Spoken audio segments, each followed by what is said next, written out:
لوگ جنگ کر رہے ہوں گے تو اچانک ان میں اعلان ہوگا کیا تم میں ایک پیغمبر کا صحابی موجود ہے؟ کہا جائے گا ہاں پیغمبر کا صحابی موجود ہے۔ فرمایا اس صحابی کی موجودگی کی برکت سے اللہ تعالی مسلمانوں کو جنگ میں فتح عطا کر دیں گے۔ فرمایا پھر ایک وقت آئے گا لوگ جہاد کرتے ہوں گے تو اچانک اعلان ہوگا کیا تم میں کوئی ایسا بندہ موجود ہے جس نے پیغمبر کے صحابی کو دیکھا؟ یعنی کہ کیا تم میں تابعی موجود ہے؟ لوگ کہیں گے ہاں ہم میں ایک تابعی موجود ہے۔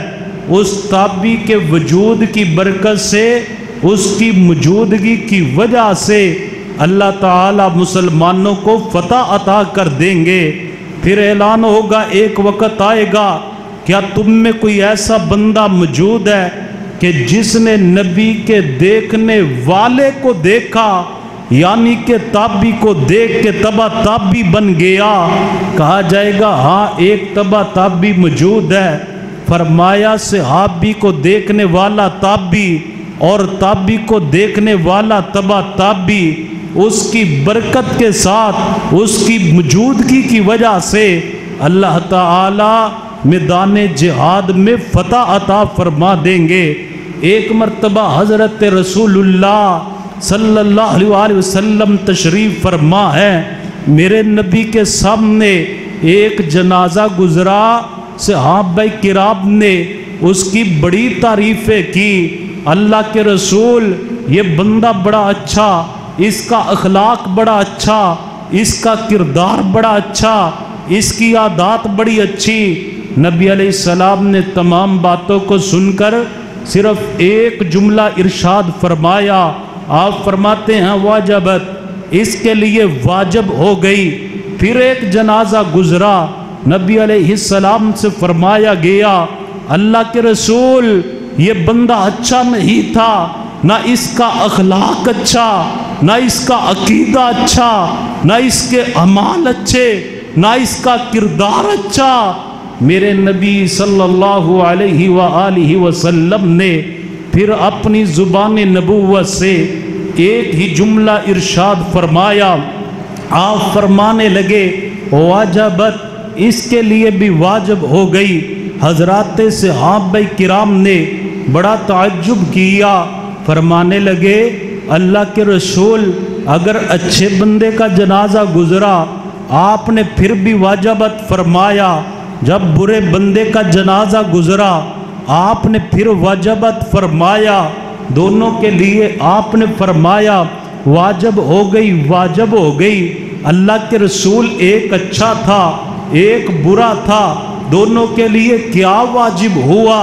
کائنات کے امام نے فرمایا میرے صحابہ تم اللہ کی زمین پہ گواہ ہو، جس کے متعلق تم نے کہا یہ بندہ اچھا نہیں تھا اس پہ جہنم واجب ہو گئی، اور جسے تم نے اچھا کہا تمہاری گواہی کی وجہ سے اللہ نے اس پہ جنت کو واجب کر دیا۔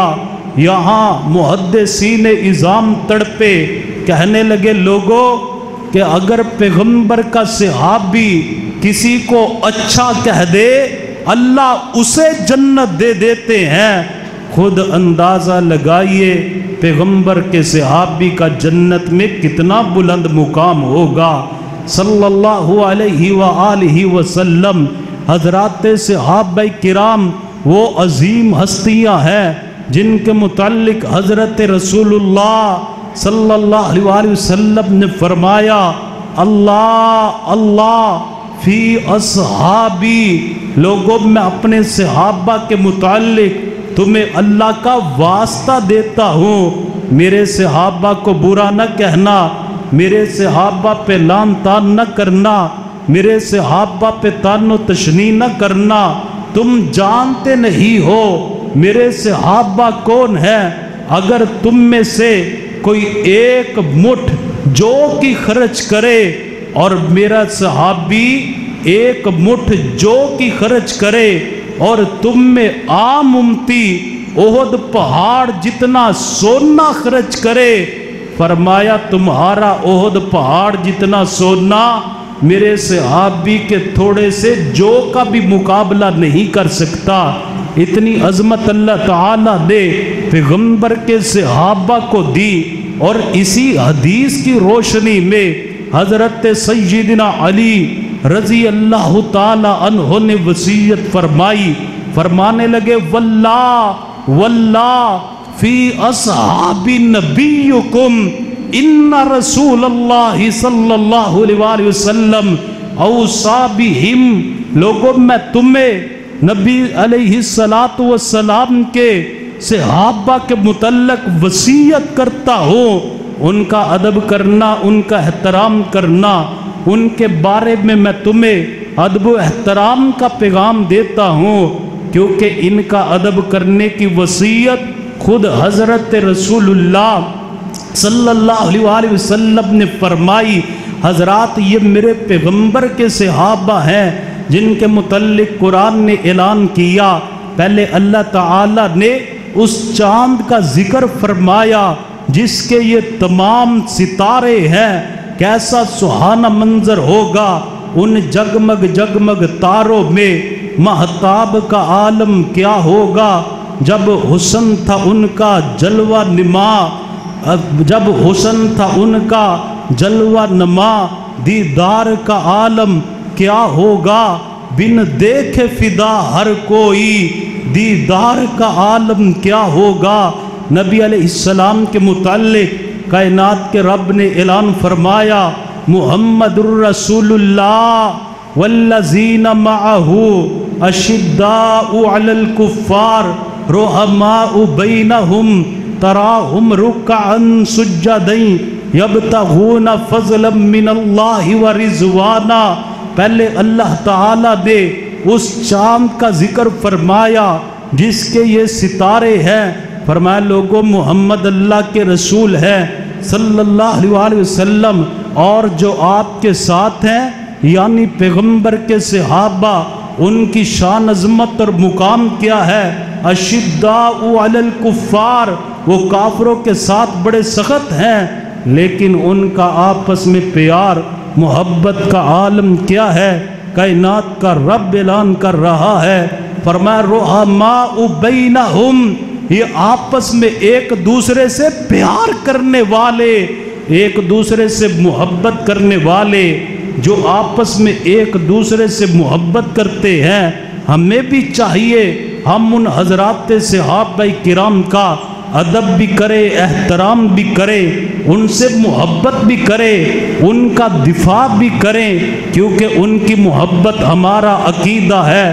امام طحاوی رحمہ اللہ نے عقیدہ طحاویہ میں اہل سنہ والجماع کا عقیدہ بیان کیا، فرمایا لوگوں صحیح معنوں میں اپنے آپ کو اہل سنت کہلانے والا انسان کون ہوگا؟ جو حضرات صحابہ کرام سے اور اہل بیت سے سچی محبت کرنے والا ہوگا۔ اس کی وجہ فرماتے ہیں حبہم دین و ایمان و احسان، صحابہ کی محبت ہمارا دین بھی ہے، ہمارا ایمان بھی ہے، اور صحابہ سے محبت کرنا نیکی بھی ہے۔ وبغضہم کفر و نفاق و طغیان، صحابہ سے بغض رکھنا کفر بھی ہے، منافقت بھی ہے، اور سرکشی بھی ہے۔ حضرات گرامی توجہ کیجئے، حضرات صحابہ کرام سے محبت رکھنا کتنا ضروری ہے۔ ایک دن نبی علیہ السلام کے پاس ایک آدمی آیا، آ کر کے سوال کرنے لگا میرے محبوب سے، متی الساعہ یا رسول اللہ صلی اللہ علیہ وسلم، اللہ کے رسول یہ قیامت کب آئے گی؟ نبی علیہ السلام نے فرمایا مجھے قیامت کا تو علم نہیں، لیکن میں تجھ سے سوال کرتا ہوں ما اعددت لہا، بتا تو نے قیامت کے آنے کی تیاری کیا کی ہے؟ یہ نبی علیہ السلام سے کہنے لگا اللہ کے رسول کو اتنی خاص تیاری تو نہیں ہے، لیکن اتنا ضرور ہے میرے دل میں آپ کا پیار ہے، آپ کی محبت ہے۔ نبی علیہ السلام نے فرمایا مجھ سے محبت کرنے والے، مجھ سے پیار کرنے والے، تیرے لیے خوشخبری ہے، تو جس سے پیار کرتا ہے قیامت والا دن ہوگا اللہ تجھے اس کا ہی ساتھ عطا کر دیں گے۔ یعنی کہ تو اپنے نبی سے پیار کرتا ہے، قیامت والے دن اللہ تجھے محمد کا ساتھ عطا کر دیں گے صلی اللہ علیہ وآلہ وسلم۔ یہ باتیں حضرت انس رضی اللہ تعالی عنہ سن رہے ہیں، فرمانے لگے فوراً انا احب النبی صلی اللہ علیہ وسلم و ابا بکر و عمرہ، میں اللہ کے رسول سے محبت کرتا ہوں، میں ابو بکر صدیق سے بھی محبت کرتا ہوں، میں حضرت عمر سے بھی محبت کرتا ہوں، وارجو ان اکون معہم، اور میں اس بات کی امید بھی رکھتا ہوں کہ قیامت والے دن میں ان کے ساتھ ہی ہوں گا، کیونکہ بِحُبِّ إِيَّاهُمْ، میری تو ان سے بڑی خاص محبت ہے، وَإِن لَمْ أَعْمَلُ بِمِثْلِ أَعْمَالِهِمْ، اگرچہ میرے اعمال ابو بکر و عمر کے اعمال جیسے نہیں ہیں، لیکن میرے دل میں ابو بکر و عمر کا اور حضرت رسول اللہ کا پیار اور محبت اتنا زیادہ ہے کہ مجھے امید ہے اللہ قیامت والے دن اس محبت کی وجہ سے مجھے رسول اللہ کا بھی ساتھ عطا کریں گے، اللہ مجھے ابو بکر کا ساتھ بھی عطا کریں گے، اللہ مجھے جناب عمر کا بھی ساتھ عطا کریں گے۔ حضرات اس حدیث کی روشنی میں اللہ کو گواہ بنا کر کے ایک دعا کرنے لگا ہوں، آپ آمین کہہ دیجئے۔ اے اللہ، ہم بڑے گناہ گار ہیں، ہم بڑے خطا کار ہیں، غلطیوں کے پتلے ہیں، انسان ہونے کے ناطے سے ہم سے گناہ بھی ہو جایا کرتے ہیں، لیکن اللہ ہم تیرے نبی سے بھی پیار کرتے ہیں، تیرے نبی جن سے پیار کرتے تھے ابو بکر و عمر، ہم ان سے بھی پیار کرتے ہیں۔ اللہ تو اس سے دعا کرتے ہیں قیامت والے دن اپنے نبی کے ساتھ اور ہمیں ابو بکر و عمر کے قدموں میں اٹھنے کی سعادت نصیب فرما۔ اور یہ بڑی سعادت والی بات ہے، ابھی پرسوں کی بات ہے، لاہور میں فضائل صحابہ رضوان اللہ علیہم اجمعین کانفرنس ہو رہی تھی، ہماری جماعت کے خطیب قاری عبد المتین اصغر رحمت اللہ علیہ انہوں نے خطبہ پڑھا، خطبے کے بعد رسول اللہ پہ درود پڑھا، اللہ کی حمد و ثنا بیان کی، حضور پہ درود و سلام پڑھا، اس کے بعد صحابہ کرام رضوان اللہ علیہم اجمعین کی شان کو بیان کرنا شروع کر دیا، قرآن کی آیہ مبارکہ پڑھی، اولئک الذین امتحن اللہ قلوبہم للتقوی لہم مغفرہ، جب لہم مغفرہ پہ پہنچے تو روح پرواز کر گئی، ان کی روح پرواز کر گئی، فوت ہو گئے، اسی وقت سٹیج پہ انہیں اٹھا کر کے ہاسپٹل لے گئے، انہوں نے بتلایا یہ تو تب کے ہی فوت ہو چکے ہیں۔ حضرات کتنی سعادت والی موت ہے، کتنی خوش نصیبی کی بات ہے کہ زندگی کا آخری سانس بھی نکلا تو صحابہ کرام کی محبت میں نکلا رضوان اللہ علیہ مجمعین۔